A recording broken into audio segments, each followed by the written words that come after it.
I gave you chia seeds and you gave me gas and calories. I thought we had a deal, fiber.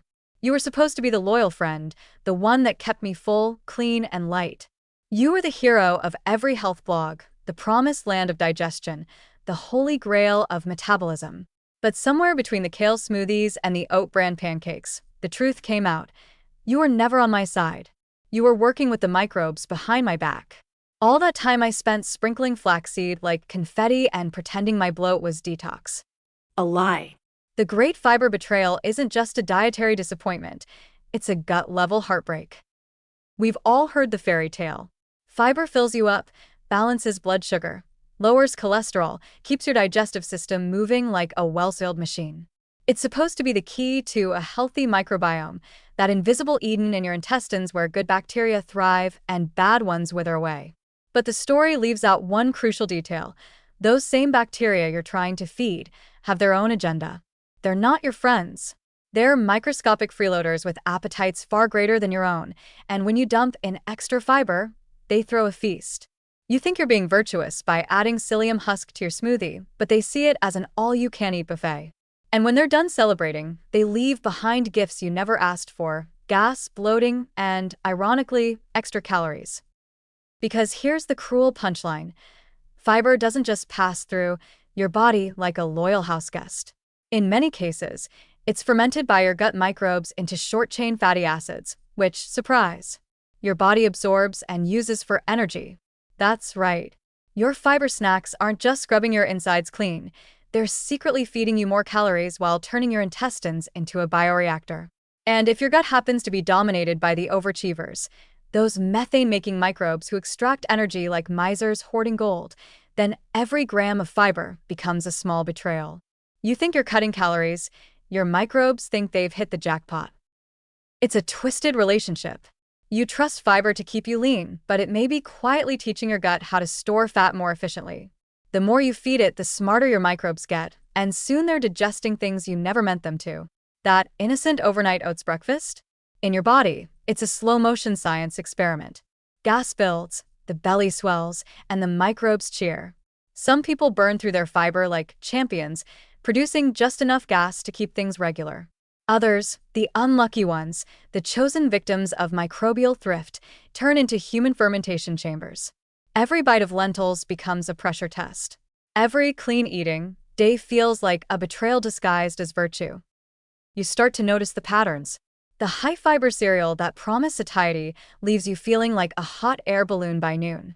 The so-called superfoods, quinoa, black beans, cruciferous vegetables, make your stomach hum like an industrial engine.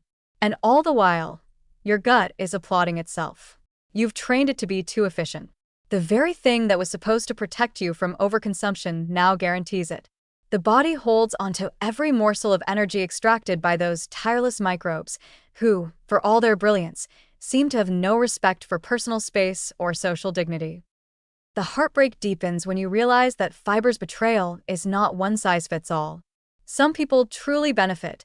Their microbes are cooperative, balanced, elegant in their work. But others are cursed with microbial overachievers who can turn a chia pudding into a biological incident. If your digestive tract is dominated by methane-producing archaea, then congratulations, you've just given them premium fuel. They'll reward you by slowing your digestion to a crawl, inflating your midsection, and wringing out every calorie from your kale salad like it's liquid gold. You'll wonder why your healthy meals make you feel heavy, tired, and vaguely betrayed. The answer lies not in the food itself, but in the microscopic politics of your gut. And don't be fooled by the cheerful packaging. Every time you pick up a high-fiber snack bar, it's basically an invitation for microbial mischief. Those chic prebiotic powders and gut health drinks promising to feed your good bacteria? They're feeding them too well. You're not nurturing harmony. You're funding an uprising. The result is digestive drama worthy of a Greek tragedy: bloating, cramps, trapped gas, maybe even a bout of constipation that makes you question your life choices. The romance between you and fiber begins with trust and ends with noise, discomfort, and the humbling realization that you've been outsmarted by creatures too small to see. To make things worse, fiber's betrayal doesn't stop at gas and calories. It messes with your perception of health itself. You're told that more is better, 30 grams a day, maybe 40 if you're serious about your wellness. So you pile on the beans, double the vegetables, and scoop the psyllium like a prize. But your body protests. It bloats, cramps, slows down.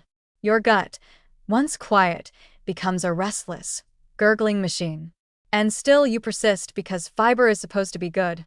You convince yourself that this pain is progress, that discomfort means cleansing. In truth, it's a war, and your microbes are winning. There's a dark humor in it all.